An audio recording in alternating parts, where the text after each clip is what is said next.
Yes. सभी दर्शकों को जय भीम, जय भारत, नमो बुद्धाय। मेरे साथ आज महाराष्ट्र के रायगढ़ से माननीय श्री डॉक्टर संजय खोपरागड़े जी हैं। सर, आपका बहुत बहुत स्वागत है कि आप मेरे शुक्रिया सर। फोन करने पर आप उपस्थित हुए। मैं डॉक्टर संजय खोपरागड़े जी को कई सालों से कैसे जानता हूँ, वो मैं बताता हूँ कि वे बहुत से सामाजिक मुद्दों पर फेसबुक पर पोस्ट करते हैं और एक ग्रुप है बुद्धिस्ट फ्रेंड्स करके, जिसमें आई थिंक 3 या 3.5 लाख लोग उसमें शामिल हैं। करीब और करीब करीब 4 लाख है। 4 लाख लोग हैं और आई थिंक 14-15 साल तो मुझे हो गए होंगे उसको देखते हुए। तो ये तो सर एक बहुत शुरुआती उन दिनों की बात है जब बिल्कुल सोशल मीडिया शुरू हुआ था। खैर, इस पे भी हम आएंगे। तो मैं थोड़ा सा जानना चाहूंगा, आप दर्शकों को अपने बारे में बताएं। मेरे पास तो एक है आपका लिखा हुआ, लेकिन ये मैं पढ़ने बैठूंगा तो बहुत फॉर्मल हो जाएगा। जी। ओके। मैं यहाँ पे कोंकण में, जहाँ पे महाड़ में डॉक्टर बाबा साहब अम्बेडकर ने क्रांति किए थे। चौदार तालाब आपने सभी ने सुना हुआ है, हिस्टोरिकल प्लेस है।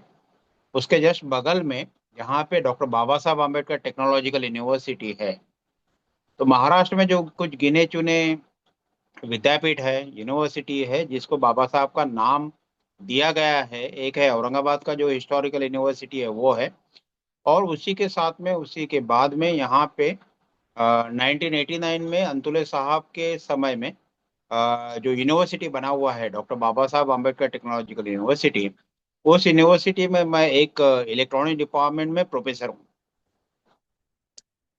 उसके साथ में हम लोग बेसिकली विदर्भ से आते हैं।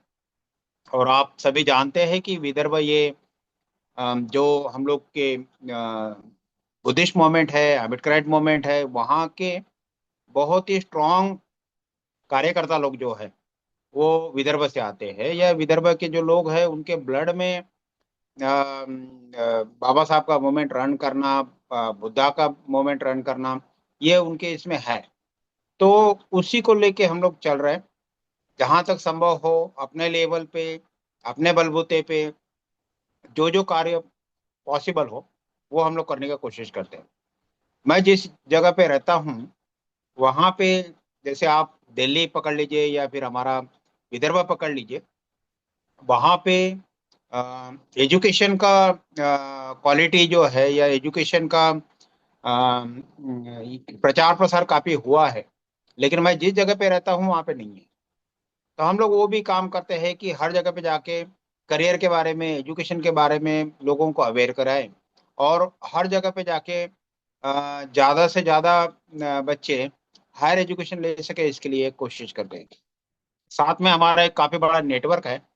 उस नेटवर्क के माध्यम से हमारे ज़्यादातर बच्चे इंडिया से बाहर जा सके, इसके लिए हम लोग बच्चों को मोटिवेट करते हैं।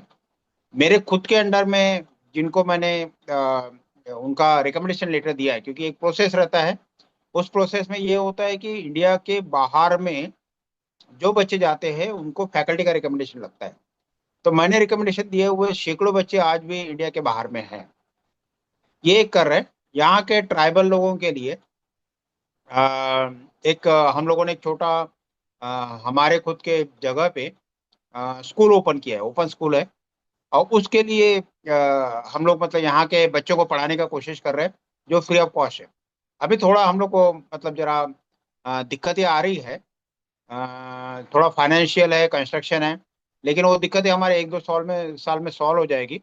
और हम लोग बड़े पैमाने पे दोबारा ये टास्क हम लोग स्टार्ट कर सकते हैं। तो करियर अवेयरनेस प्रोग्राम ट्राइबल के लिए, बच्चों का हायर एजुकेशन के लिए, एजुकेशन अपॉर्चुनिटी के लिए, या जो भी महाराष्ट्र में या फिर महाराष्ट्र के बाहर में जहाँ जहाँ पे मूवमेंट के काम होते हैं और हमको अपॉर्चुनिटी मिलती है अगर वहाँ पे शामिल होने की, तो हम लोग वहाँ पे जरूर शामिल होते हैं। तो ये मेरे तरफ से मैं बाबा साहब के मूवमेंट को एक जो छोटा सा पार्ट है, मैं जो दे सकता हूँ उतना मैं दे रहा हूँ, अपनी तरफ से कोशिश कर रहा हूँ मैं। जी सर, आपने जो बात कही, और मैं भी अमरावती 2010 में गया था। और बहुत से लोग फॉरेन के अंदर हैं जो कि महाराष्ट्र से हैं, और काफी अच्छी एजुकेशन है, और कई लोग गवर्नमेंट सेक्टर में भी रहे। लेकिन जो मेरा अपना मानना है, जो मैं अपना अध्ययन कर रहा हूँ, मैं देश के सभी लोगों को बताना चाहता हूँ, और ये लोग सब, वो सब लोगों को जो कि ये कहते हैं कि डॉक्टर अम्बेडकर जी तो महार जाति से थे और एक महार ही डॉक्टर अम्बेडकर जी के साथ थे। लेकिन अगर आप ढंग से स्टडी करेंगे तो मैं सब देश के लोगों को बताना चाहूंगा कि आप लोगों को महार जाति के लोगों को धन्यवाद करना चाहिए, क्योंकि हजारों की संख्या में डॉक्टर अम्बेडकर जी के साथ कंधे से कंधा मिलाकर, सिर पे पत्थर खाकर, शरीर पे लाठी खाकर वे ही लड़े थे। ये एक इतना अच्छा सेक्रीफाइशियल हिस्ट्री है जिसको एक गलत तरीके से पेश किया जाता है। और अगर वे नहीं लड़ते, डॉक्टर अंबेडकर जी के साथ खड़े नहीं होते, तो बाद में जो बाकी schedule caste, schedule tribes, OBC के लोग हैं, उनको भी इस नई आर्थिक अर्थव्यवस्था में, इस नई शासकीय व्यवस्था में कोई भागीदारी नहीं मिलती। लेकिन आज एक बात ये भी है, मैं केवल महाराष्ट्र के लोगों की बात नहीं करूंगा, मैं भी 16 साल से मिशन से जुड़ा रहा हूँ। बहुत से यूथ मैंने देखे, मैं जब जुड़ा मैं तो प्रोफेशन में आ चुका था, लेकिन ये सब फॉरेन चले जाते हैं या अच्छी जॉब्स में जाते हैं, लेकिन वो खबर ही नहीं लेते कि चलो क्या मिशन है। हम अपना एक एक नेता ही नहीं खड़ा कर पाए। हमसे अच्छे तो आज से 100 साल पहले के वो लोग थे जिन्होंने कम से कम बाबा साहेब जी को खड़ा तो कर दिया। आज हम अपना एक नेता खड़ा कर पाने में असमर्थ हैं। इस पर सर आपको आपको क्या लगता है इतने सालों से देखते हुए? नहीं, आप जो बोल रहे हैं सही पॉइंट ये कर रहे हैं। आ, बाबा साहब के समय में ऐसा नहीं था कि भाई सिर्फ जो महार कम्युनिटी आपने बोला है उसी कम्युनिटी के लोग उनके साथ में थे, ऐसा नहीं है। मेजोरिटी में वो लोग थे, लेकिन उसके अलावा भी अब ऐसे कई सारे नाम हम लोग गिना सकते हैं कि जो बाबा साहब के साथ में थे। जैसे अकोला में पंजाबराव देशमुख आप बोल सकते हैं। सातारा साइड में कर्मवीर भाऊराव पाटिल है। तो ये कोई बड़े नाम है कि जो बाबा साहब के इसमें मोमेंट में उनके साथ में थे। तो ऐसे कई नाम हैं। महाड़ के चौधार तालाब में भी जो इतना बड़ा जो सत्याग्रह हुआ था, वो क्योंकि कोंकण में जो महार कम्युनिटी बोलते हैं उसका पॉपुलेशन काफी कम है। तो इतना बड़ा अगर मूवमेंट अगर चलाना है तो वो सिर्फ एक कम्युनिटी के बेसिस पे चलेगा, ऐसा पॉसिबल नहीं है। तो बाबा साहब के साथ में सारी कम्युनिटी थी, जो ओबीसी, एससी, एसटी, ये जो कम्युनिटी है, ये कम्युनिटी के काफी सारे लोग बाबा साहब के साथ में थे। बाबा साहब तो यहाँ तक बोले थे कि अगर मेरे को एक बेटी होती, ओके, तो मैं मेरी बेटी जो है मैं चमार कम्युनिटी को जो है यहाँ के, वहाँ उनको उनको दे दिया रहता। तो ये जो है मतलब ये बाबा साहब के विचार थे कि भी सारे सारे इसको जोड़ना, और उसमें बाबा साहब काफी हद तक सफल भी रहे। अब अभी की बात करते हैं तो ये सही है कि जब बाबा साहब थे तो लास्ट में जो कॉन्स्टिट्यूएंट असेंबली है वहां पे बाबा साहब चुने गए, और उसके बाद से थोड़ा डाउनफॉल हुआ है।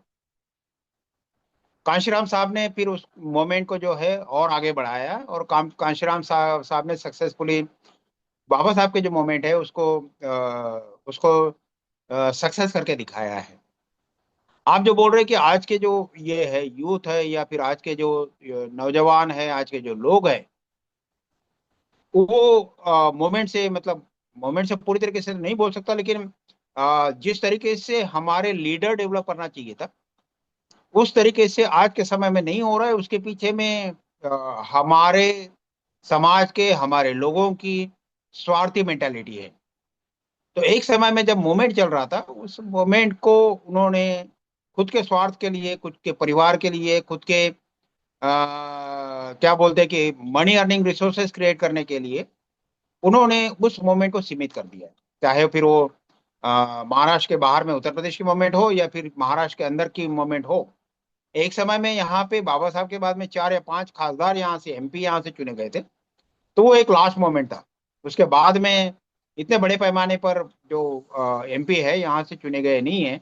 और अभी पॉसिबिलिटी जो है वो भी काफी कम लग रही है, क्योंकि अभी बाइफर्केशन उसका इतना हुआ है कि हर कोई अपने आप को राष्ट्रीय लीडर यहाँ पे समझने बैठ लग गया है। तो ऐसे इसमें अगर हम मान लो कि जिनका पॉपुलेशन 8 या 10% है, ऐसे पॉपुलेशन में अगर हम लोग 25-50 पार्टियां बना दिए तो जितना असंभव है। तो ऐसे इसमें सर आपने जो पार्टियां। पॉइंट किया। जी सर, जी यस सर, सर। आप बोलिए सर।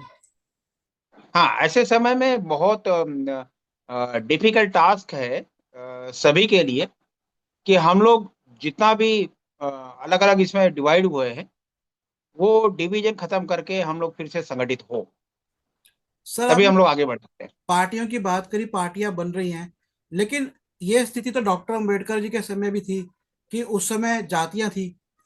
जातियों में तो तब भी विभाजित थे लोग, बेशक आज पार्टियों में है, लेकिन जैसे तब जातियों का उन्होंने फेडरेशन बनाया, एक फेडरेशन बना, तो आज भी तो ये पार्टियां मिलकर एक साथ हो सकती है। हम देखते हैं कांग्रेस ने भी यही किया, एनडीए और यूपीए क्या है, सब छोटी छोटी पार्टियों का ही तो संगठन है। ये भी क्यों नहीं हो पा रहा? बहुत सारे रीजन हैं। अब एक रीजन मतलब जैसे महाराष्ट्र गवर्नमेंट का भी जो रिजल्ट लगा हुआ था, उस रिजल्ट में भी काफी सारे लोगों ने यहाँ पे एक मुद्दा उठाया था कि भाई ईवीएम का पॉइंट। हाँ, तो यहाँ पे जैसे सरकार बनी तो बहुत सारे जो अपोजिशन वाले हैं, उन्होंने अपोजिशन वालों ने ईवीएम को ये किया है कि भाई ईवीएम उसके लिए रिस्पॉन्सिबल है। अभी क्या होता है कि अगर वो वैसे रिस्पॉन्सिबल है तो आप चाहे कितने भी संगठित तरीके से हो या असंगठित तरीके से हो, अलग अलग इसमें हो, तो भी आप अगर जो अपोजिशन पार्टी है उनका अगर हम लोग सही समझते हैं तो ये हमारे लिए बहुत बड़ा चैलेंज है। सेकंड बात ये ऐसा है कि हम लोग अलग अलग है, लेकिन उसमें भी हमारे जो लोग हैं या हमारी जो पार्टियां हैं वो ऐसे जो क्या बोलते हैं कि कद्दावर पार्टी अभी के इसमें पकड़ सकते हैं या इस्टेब्लिश पार्टियां पकड़ सकते हैं, उनको सरेंडर हो जाते हैं इलेक्शन के पहले। और इस तरीके से सरेंडर होते हैं कि हमको जो हमारे खुद के स्ट्रांग लोग हैं जो बाबा साहब को मानते हैं उनमें से बहुत कम, हार्डली एक आध दूसरा रहेगा उसको टिकट मिलती है, अदरवाइज किसी को टिकट नहीं मिलती है। ऐसा ये है। तो मोमेंट जो है ना, ये मोमेंट पॉलिटिकली बहुत ज्यादा वीक हो गया है। यहाँ की बात कर रहा हूं मैं। उत्तर प्रदेश में अभी भी मोमेंट है, लेकिन मेरे हिसाब से उत्तर प्रदेश में भी काफी सारी चेंजेस करने की जरूरत है। जो जो मोमेंट कांशीराम जी ने रन किया था, वो मोमेंट को फिर से उसी ट्रैक पे लेके आने की जरूरत है। हाँ, अगर वो होता है तभी फिर से जो उत्तर प्रदेश की मूवमेंट है वो भी आगे बढ़ेगी। और ऐसा हर पूरे देश में हो रहा है। तो इसके पीछे दोनों रीजन हैं। हमारे लोगों की गलतियां भी है, और कुछ जो अपोजिशन पार्टी बोल रही है उसके हिसाब से अगर हम लोग कंसिडर करें तो इलेक्ट्रॉनिक्स जो पार्ट है, मशीन का पार्ट है, वो भी उसके लिए रिस्पॉन्सिबल है। तो अभी क्या होता है, दिन ब दिन हमारे लोग पॉलिटिकली, इकोनॉमिकली, क्योंकि हमारे जब काशीराम जी ने बोला है कि, या फिर बाबा साहब ने भी बोला है कि अगर हमको ये करना है, अगर हमको पावरफुल बनना है तो हमें सत्ता में जाने की जरूरत है। अगर हम लोग सत्ता में नहीं रहेंगे तो चारों तरफ से हम लोग वीक बन जाएंगे। यहाँ पर मैं सर एक बड़ी एक्चुअली इंटरेस्टिंग बात पे कुछ दो एक दो तथ्य रखूंगा। सबसे पहले जो हम एजुकेटेड लोगों की बात कर रहे थे, आज मैंने दो लोगों से वार्ता करी, दोनों काशीराम जी के साथ थे। एक है हरियाणा के यमुना नगर से दयानंद मेहरा जी, और दूसरे जो वैसे तो उत्तर प्रदेश से हैं लेकिन मुंबई में रहते हैं, शूद्र शिव शंकर यादव जी। इन दोनों ने काशीराम जी के साथ काम किया है, और दोनों ने अपने जीवन के अंदर वो बताते हैं कि हमने मैगजीन्स के लिए बहुत भागदौड़ करी, मैगजीन चलाई, पार्टी चलाई। तो यहाँ पर मैं एक एक दो बातें बताना चाहूंगा डॉक्टर अंबेडकर जी के वॉल्यूम 17 से। तो जैसे हमने एजुकेटेड लोगों की बात करी, पढ़े लिखे लोगों की, कि आज पढ़े लिखे लोग हैं, मैं आपको बताता हूँ, बहुत से युवा थे जो उस समय पढ़ रहे थे जब मैं मिशन में आया, लेकिन वो फॉरेन चले गए। वो उनको मतलब, एक तो मुझे लगता है ये है कि सिर्फ अपना स्वार्थ देखने लग जाओ। तो जैसे दयानंद मेहरा जी लोग जो हैं, यादव शिवशंकर सिंह यादव जी जैसे लोग हैं, वो लोग जो भाग दौड़ करते थे उस समय मिशन में, वो भी नहीं है। नेताओं का भी सेल्फिश करेक्टर है। लेकिन यहाँ पर डॉक्टर अम्बेडकर जी एक बात कहते हैं शिक्षित लोगों के लिए, कि खाली शिक्षित होना सही नहीं है। वो कहते हैं, turning then to the problem of education, Dr. Ambedkar has said that education was a sword, and being a double-edged weapon, was dangerous to wield. An educated man without character and humility was more dangerous than the beast. तो वो कहते हैं जो शिक्षा है ना, वो तो दो धार की तलवार है, और जो शिक्षित आदमी है ना, अगर उसके अंदर चरित्र नहीं है, उसका अच्छा चरित्र नहीं है, और उसमें नम्रता नहीं है, उसमें एक दूसरे को लेकर सम्मान की भावना नहीं है, तो वो पशु से भी ज्यादा, मतलब जंगली पशु से भी ज्यादा खतरनाक है। If his education was detrimental to the welfare of the poor, he remarked, the educated man was a curse to society। कि अगर उसकी जो शिक्षा है उससे गरीबों का जो वेलफेयर है, वो अगर उसको नुकसान पहुंचता है, तो वो सोसाइटी के लिए एक श्राप के बराबर है। कि ऐसे लोग, fire upon such educated man, कि ऐसे लोग भाड़ में जाएं। Character is more important, he emphasizes than education. तो ये 1938 12 फरवरी का उनका भाषण था, जिसमें वो कह रहे थे कि चरित्र ज्यादा महत्वपूर्ण है शिक्षा के मुकाबले। शायद ये कारण था कि जो आज से 100 साल पहले के लोग थे, जो डॉक्टर अम्बेडकर जी के साथ लगे, उनका चरित्र ज्यादा बेहतर था आज के लोगों के मुकाबले। इस पर आपको क्या लगता है सर, चरित्र की समस्या है? ये आपने एकदम सही कहा है। क्योंकि कैसे होता है कि अगर मतलब हम लोग मतलब हमारा खुद का डेवलपमेंट करना चाहते हैं, उस डेवलपमेंट में अगर हमारा कैरेक्टर उसे वैसे नहीं रहेगा, हमारा चरित्र वैसे नहीं रहेगा, हम लोग जो इथिक्स बोलते हैं, हम लोग जो संस्कार बोलते हैं हमारे ऊपर, वो अगर सही नहीं रहेंगे, तो उस डेवलपमेंट को कोई मीनिंग नहीं है। मतलब अगर हम लोग बहुत ज्यादा हमारे पास में पैसा है और हम लोग दुराचारी है, हम लोग किसी और के बारे में, चाहे वो गरीब हो चाहे महिलाएं हो, उसके बारे में हमारा ओपिनियन या हमारा बिहेवियर है, वो अगर सही नहीं है, तो उस पैसे को, उस समृद्धि को कोई मतलब ये नहीं है, मीनिंग नहीं है।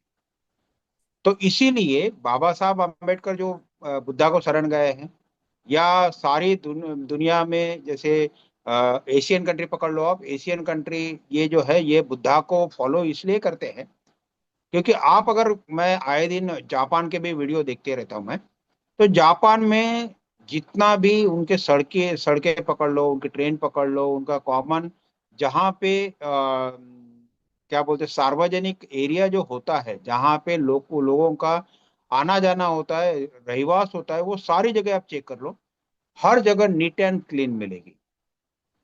वहां पे चाहे कोई भी यंत्रणा हो, ट्राम हो, बस हो, ट्रेन हो, कोई भी हो, हर आदमी एक सिस्टमेटिक तरीके से वहां पे चलता है, काम करता है, बिहेव करता है, रहता है। और इतना अगर इथिकली आप अगर ये करते हो, जो बुद्धा को फॉलो करते हो, तो ऑटोमेटिकली उसके साथ में आपका प्रोग्रेस ये है।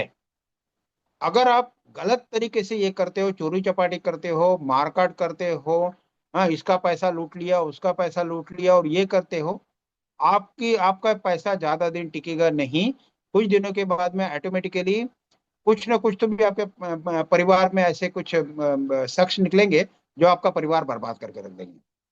तो इसलिए जो बाबा साहब बोलते हैं कि कैरेक्टर, ये जो है ये कैरेक्टर बहुत ज्यादा इंपॉर्टेंट है। आप आए दिन अभी देख रहे हो ना कि बहुत ज्यादा पॉलिटिकल लीडर जो है, जो वेल स्टैब्लिश है, ओके, वो जो यहाँ पे महाराष्ट्र में पकड़ लो या फिर सेंट्रल लेवल पे पकड़ लो, हम लोग जो आए दिन मीडिया में जो न्यूज सुन रहे हैं, वो क्या है, वो अनइथिकल बातें क्यों हो रही है? क्योंकि पैसा आपके पास है लेकिन आपके पास में चरित्र नहीं है। तो ऐसे ऐसे पैसे का कोई कोई इंपॉर्टेंस नहीं है। बाबा साहब ने हमको यहाँ पे जब 22 प्रतिज्ञाएं दी है, उस 22 प्रतिज्ञा में से कम 10 से 12 प्रतिज्ञा ये है कि जो सम्राट अशोक के पीरियड में दी गई थी। हाँ? तो ये अगर हम लोग अगर उसका फॉलो करते हैं, वो तो हम लोग एक क्या बोल सकते हैं, हम लोग की नए भारत में हम लोग एक जो इथिकल पर्सन है, वो हम लोग बन सकते हैं। और अगर हम लोग उस तरीके से बनते हैं तो ऑटोमेटिकली, अब एक कॉमन एग्जाम्पल आप ले लीजिए। अभी यहाँ पे अगर जो शुरुआत में हम लोगों ने महार कम्युनिटी की बात किए थे, है ना, हम लोग बाबा साहब ने हम लोग को 1956 में बुद्ध धम्म देने के बाद में हम लोग सब अपने आप को बुद्ध मानते हैं। ठीक है, हम लोग बुद्धिस्ट लोग हैं, ऐसा हम अपने आप को मानते हैं। तो हमारी जो प्रोग्रेस यहाँ पे, अगर स्पेशली जो विदर्भ के लोगों की प्रोग्रेस अगर हम लोग देखते हैं, तो विदर्भ के लोगों में आपको सैकड़ों नहीं लाखों लोग, इंजीनियर, डॉक्टर, बड़े बड़े पोजीशन पे गवर्नमेंट सर्वेंट, ये लोग आपको अगर आपको मिल जाएंगे। तो ये जो प्रोग्रेस यहाँ पे हुआ है ना, ये प्रोग्रेस पैसा आने की वजह से नहीं हुआ है, जबकि ये प्रोग्रेस इसलिए हुआ है क्योंकि बाबा साहब ने बुद्ध धम्म को फॉलो किया है। हमने बाबा साहब के अंडर गाइडेंस में हम लोग बुद्धा के मार्ग पे चल रहे हैं। और इसीलिए यहाँ के जो बुद्धिस्ट कम्युनिटी है, उस कम्युनिटी का प्रोग्रेस हुआ है। जबकि आप अगर अभी हमारे जो बांधव है, हमारे जो भाई है, भाई बहने हैं जो अदर कम्युनिटी के हैं, ओके, यहाँ पे अगर बंजारा समाज पकड़ लो, यहाँ पे जो चामार समाज पकड़ लो, यहाँ पे जो अदर समाज पकड़ लो, जो कम्युनिटी है उनका उस कंपैरिजन में प्रोग्रेस कम हुआ है। ओके, क्यों कम हुआ है? क्योंकि वो जो मतलब जो एजुकेशन है, वो जो इथिकल ये है, वो जो चाहिए, जो बाबा साहब ने बोले हैं, उसमें कहीं ना कहीं ये कम्युनिटी कम पड़ गई है। हम लोग उनको फिर से रिक्वेस्ट करेंगे कि आप भी बुद्ध धम्म के मार्ग पे आ जाइए, ताकि आपका पूरा कम्युनिटी जो है वो भी प्रोग्रेस कर सके। तो जो बाबा साहब ने ये किया, तो बाबा साहब तो हमारे आइडियल है। उन्हीं के विचारों से हम लोग अपने आप को, अपने आने वाली पीढ़ी को, अपने समाज को जो कुछ भी हमारे से देना बनता है, उतना देने की कोशिश करते हैं। और वो देने के लिए जो भी गाइडेंस बोल सकते हैं, देने के लिए जो भी बातें हैं, उसके लिए हमारे आगे एक ही महापुरुष है, और वो डॉक्टर बाबा साहब अम्बेडकर है। जी, यहाँ पर बीच में चुनावों की बात हुई, मैं यहाँ पर बताना चाहूंगा कुछ डॉक्टर अंबेडकर जी के विचार से। तो डॉक्टर अंबेडकर जी अपने समय में, ऐसा नहीं है कि बहुत सारे लोग कहते हैं कि भाई डॉक्टर अंबेडकर जी बहुत से चुनाव हार गए, ये वो, ऐसा कुछ नहीं है। जो एक उनका चुनाव था जिसमें सिर्फ 14,000, कई लाख वोट थे, जिसमें सिर्फ 14,000 वोट का ही अंतर था। 13 फरवरी 1938 में उन्होंने एक भाषण दिया था, उससे पहले एक चुनाव हुआ था। तो उसमें उनकी पार्टी का बहुत अच्छा प्रदर्शन था, और जिसमें तीन जो लोग थे वो उच्च वर्ग के हिंदू प्रत्याशी थे, जो बाबा साहेब जी की पार्टी से जीते थे। तो डॉक्टर अम्बेडकर जी ने एक बात बोली थी। तो उन्होंने कहा था कि इंग्लैंड का इतिहास उठा लो, तो माइनॉरिटी जो वोट्स होते हैं वो मेजोरिटी की सरकार बनाते हैं। और उन्होंने ये भी बात कही थी कि आपका जो, जब उन्होंने शेड्यूल कास्ट फेडरेशन बना, कि जो फेडरेशन है, आप सब एक साथ अगर मिल जाते हो तो आप सरकार बना सकते हो सब मिलकर। तो जब सब मिलके सरकार बना सकते हैं, तो सब मिलके अपनी पार्टी क्यों नहीं बनाते? क्योंकि ऐसा नहीं है कि 15% अगर एक जनसंख्या है, सब तो उसमें वोट नहीं देंगे, होस्टाइल भी हो जाते हैं लोग। पर अगर 14,000 वोट, लगभग 1,28,000 और 1 लाख कुछ हजार वोट में से सिर्फ 14,000 का अगर डिफरेंस आया था बाबा साहेब जी के एक चुनाव में, तो इसका मतलब बाकी लोगों ने भी वोट दिया था, क्योंकि दूसरी तरफ प्रत्याशी चमार जाति से था, तो उसको उनकी जाति का भी मिला होगा। लेकिन यहाँ पर हिंदुओं ने भी, और हो सकता है चमारों ने भी, डॉक्टर अम्बेडकर जी को भी वोट दिया। तो बात ये है कि ये, क्या ये उस समय के लोग थे कि इतने बड़े काम कर गए? अगर हम ये भी कह दें कि सिर्फ अंग्रेजों का साथ था, तो अंग्रेजों का साथ तो बाकियों को भी था, मुस्लिम्स को भी था। अंग्रेजों का साथ तो राजा रजवाड़ों को भी था, कांग्रेस को भी अंग्रेजों का साथ था। साथ तो उस समय अंग्रेजों ने तो सबका साथ दिया था। कांग्रेस के लिए डॉक्टर अंबेडकर जी कहते हैं कांग्रेस सच में अंग्रेजों के विरोधी है, तो इस्तीफे क्यों नहीं देती? सेंट्रल में गवर्नमेंट क्यों चला रही है? राज्यों में भी सरकारें चला रही थी कांग्रेस। तो बात यह है, लेकिन कहीं ना कहीं अब लोगों ने जो, उनकी नौकरियां नहीं थी, लेकिन पक्की नौकरियां पक्की नहीं थी। साइमन कमीशन के वक्त बाबा साहब ने कहा था कि मैं एग्जीक्यूटिव, मतलब नौकरी कार्यपालिका में आपको डालूंगा, मैं वोटिंग का आपको राइट का अधिकार दिलवाऊंगा, और उन्होंने किया। 53 में उन्होंने इस्तीफा दिया, उन्होंने कहा भाई आप बैकवर्ड क्लासेस को लिए जो सुरक्षा है आपने संविधान में नहीं डाली। और वो जब भी शेड्यूल कास्ट की बात करते थे, शेड्यूल ट्राइब्स को मान के चलते थे, मैंने उनकी जो ट्रांसलेट करी है बुक, उससे मुझे पता लगा है। पर ये 100 साल पहले के लोग राजनीति में आते थे। अब काशीराम जी के आने के बाद, चलिए काशीराम जी तो बहुत समय हो गया उनको तो गुजरे, अब 20 साल हो जाएंगे कुछ समय बाद, एक अगले साल उनको 20 साल हो जाएंगे। ये 20 साल से कोई एक दूसरा कुछ क्यों नहीं कर सके? बना सकते हैं ना सरकार। काफी सारा कॉम्प्लिकेशन है इसमें। एक अगर आप अमेरिका का अगर ये करते हैं, अमेरिका में बराक ओबामा चुन के आए। अब बराक ओबामा जब प्रेसिडेंट बने हैं तो बराक ओबामा के कम्युनिटी के कितने लोग अमेरिका में हैं, उनका पॉपुलेशन कितना है? सेम अगर यूके में भी अपने इंडियन आदमी, इंडियन जो है वो वहाँ पे प्रेसिडेंट बने, तो इंडियन कम्युनिटी के कितने लोग यूके में हैं? जो डॉक्टर, मैं एक चीज जोड़ना चाहूंगा, जो डॉक्टर अम्बेडकर जी जो एनालिसिस दे रहे हैं, उससे असल में ये निकल के आ रहा है कि जितनी भी सरकारें बन रही है ना आज तक, चाहे कांग्रेस की हो चाहे बीजेपी की हो, ये शेड्यूल कास्ट बनवा रहे हैं। हम्म, इस एनालिसिस से ये निकल बराबर के आ बराबर। रहा है, ये इसलिए बनवा रहे हैं क्योंकि ये अपने आप में एक क्लास है। और अगर उस क्लास में विभाजन है, मान लीजिए वो क्लास मतलब ब्राह्मण बनिए क्षत्रिय की अगर क्लास है, उनकी पॉपुलेशन तो कम है, और बाकी वोट अगर विभाजित है, ये जाकर वहां पर वो पूरी कमी पूरी कर देते हैं और उनकी सरकारें बन जाती है, तो उनको तो फायदा हो रहा है, बल्कि आरक्षण का, राजनीतिक आरक्षण का भी उनको फायदा हो रहा है, इनको तो नहीं हो रहा। अभी कैसे होता है सर, मैं जब एक पॉइंट उठाया था, यहाँ पे जैसे महाराष्ट्र महाराष्ट्र में इलेक्शन होने के बाद में एक सभी अपोजिशन पार्टियों ने इलेक्ट्रॉनिक वोटिंग मशीन पे एक ये किया है, हल्ला बोल किया था। तो जब से इलेक्ट्रॉनिक वोटिंग मशीन आया है पिछले 15 साल से, अगर आप कंसिडर करते हो तो इसके ऊपर बहुत बड़ा प्रश्न चिन्ह लगा हुआ है।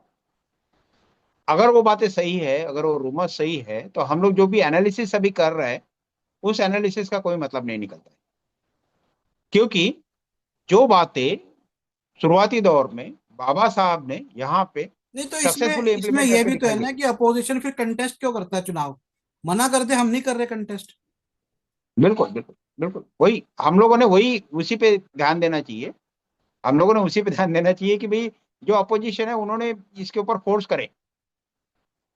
ओके, अभी अभी जाके जो अपोजिशन है वो बातें करना स्टार्ट कर रहा है उसके ऊपर, लेकिन वो ग्राउंड इस पे नहीं उतरता है, वो रास्ते पे नहीं उतरता है। तो शुरुआती दौर में बाबा साहब जो है 52 और 54 का जो इलेक्शन है उसमें बाबा साहब भंडारा से और मुंबई से, ये दो जगह से बाबा साहब पराजित हुए थे। अब ये जो पराजित हुए हैं उस समय में, उसके पीछे में जो हमारे देश की जाति व्यवस्था है ना, वो रिस्पॉन्सिबल है, और कांग्रेस की जो पॉलिसी है वो रिस्पॉन्सिबल है। ओके, ये दो चीजें, अगर कांग्रेस अगर वो सही में क्या बोलते हैं हम लोग कि भाई एक उतना बड़ा दिल रखती ना, तो बाबा साहब पराजित नहीं होते। आप समझ रहे हैं? तो इसमें कहीं ना कहीं नहीं, इसमें तो कांग्रेस डॉक्टर का। अम्बेडकर जी का मैं पढ़ के बताता हूँ। अगर डॉक्टर अम्बेडकर जी की पराजय को उतना, मुझे नहीं लगता कि डॉक्टर अम्बेडकर जी ने तूल दिया होगा, क्योंकि 1938 में डॉक्टर अम्बेडकर जी ने खुद लिखा, इलेक्शंस आर गैम्बल, कि चुनाव तो एक जुआ हाँ है। नो सिस्टम ऑफ हाँ election can secure to any party in the ordinary way any assured quantum of representation in the legislature.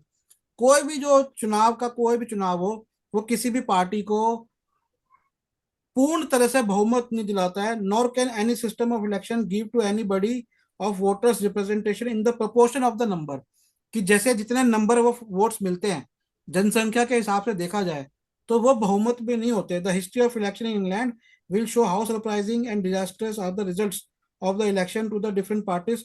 Often a minority of voters obtain a majority of seat, कि ज्यादातर जो minority of votes होते हैं, सरकार जो होती है वो अल्पमत की होती है, मत वोट अल्प होते हैं, लेकिन बनती है बहुमत की, बनती है बहु सीटों की, सीट ज्यादा होती है मत कम होते हैं।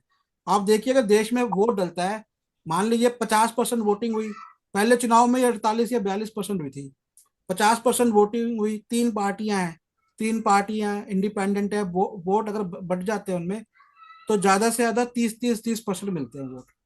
जनसंख्या 100 में से नहीं, 50 में से 30%, मतलब 100% वोटर्स में से सिर्फ 15% वोट, 15% लोगों के बनते हैं। तो बाबा साहब जी ने तो इस चीज को खारिज ही कर दिया था, चुनाव हार या नहीं, जीत। मेरे मेरे मेरे वही मैं बताने की कोशिश कर रहा हूँ। अभी आप इसको इस तरीके से देखिए कि बाबरी बाबरी मस्जिद का पतन हुआ है ना। वो बाबरी मस्जिद के पतन के बाद में अगर बहुजन के लीडर हम लोग कंसिडर करते हैं तो काफी बड़े पैमाने पे बहुजन के लीडर राष्ट्रीय पटल पे चुनकर आए थे। हाँ, आप सोचिए, मतलब वो पीरियड था कि जब शरद यादव है, लालू प्रसाद यादव है, हाँ, उत्तर प्रदेश में है, बिहार में है, कर्नाटक में है, महाराष्ट्र में है। तो जो भी बहुजन के रिप्रेजेंटेशन है ना, वो काफी बड़े पैमाने पे चुन के आए थे। और कांशीराम जी का तो मोमेंट आपको पता ही है। तो कांशीराम जी के मोमेंट में तो उस समय में ये भी कहा जाता था कि बहन जी जो है वो भविष्य की प्रधानमंत्री है। ये कहा जाता था। ये हुआ रहता, आगे भी हुआ रहता। मतलब मैं जो पॉइंट आपसे थोड़ा सा आगे बढ़ा रहा हूँ आपके पॉइंट को, तो उसमें ऐसा है कि ये हुआ रहता। अब ये क्यों नहीं हो रहा है, ये आप समझने की कोशिश कीजिए कि भाई एनालिसिस करके, अगर हम लोग जो एनालिसिस का बेस है वो है वोट। बाबा साहब ने कहा है कि बाबा साहब ने हमको हर आदमी को एक वोट देने का अधिकार दिया है। अगर किसने कहाँ पे वोट दिया है इसी के बारे में अगर आप कंफर्म नहीं हो, तो आप इसका एनालिसिस कैसे करेंगे ना आप? ये जो अभी हम लोग एनालिसिस कर रहे हैं ना, ये एनालिसिस नहीं हो सकता है अगर आज के इसमें खुद अपोजिशन पार्टी उसके ऊपर ब्लेम करती है, इलेक्ट्रॉनिक वोटिंग मशीन के ऊपर ब्लेम करती है। ओके, तो ऐसे कंडीशन पे आप कितने वोटों से चुन के आते हैं, आप मेजोरिटी में आते हैं, आप माइनॉरिटी में आते हैं, आपको किस कम्युनिटी का वोट कहाँ पे मिला है, किस कम्युनिटी का वोट किधर गया है, इसके बारे में आप डिस्कस करके भी मेरे हिसाब से ये कैसे होता है कि ऐसा कौन सा बहुत बड़ा बात हुआ है आफ्टर द बाबरी मस्जिद। बाबरी मस्जिद तो एक बहुत बड़ा, क्या बोलते हैं, उस समय में इंसिडेंट था। ओके, तो उस समय हम लोग सोच सकते हैं कि भाई वोटों का पोलराइजेशन हुआ है और उस वजह से एक पर्टिकुलर पार्टी जो डोमिनेट करती है या फिर समृद्ध है या फिर इस्टैब्लिश है, वो सत्ता में आ गई है। एक समय में समझ सकते हैं। उसके बाद में जब बहुजन के लीडर अगर आगे आ गए, और आज के कंडीशन में ऐसा है कि बहुजन के लीडर कहीं पर भी आप पिक्चर में नहीं देख पा रहे हैं, तो ऐसा क्या कारण है कि जिसकी वजह से बहुजन के जो सारे लीडर है वो पिक्चर से हट गए? ओके, आप समझ रहे हैं? तो ऐसा नहीं है कि बाबा साहब ने जो मोमेंट दिया है या बाबा साहब ने जो हमको रास्ता दिया है उसमें हमारे लोग फेल्योर हो गए, ऐसा नहीं है। इसके और भी कारण हैं जो हम लोग उसको कैलकुलेशन करते समय, एनालिसिस करते समय उस बात को ध्यान नहीं दे रहे, मद्देनजर नहीं रख रहे उसको।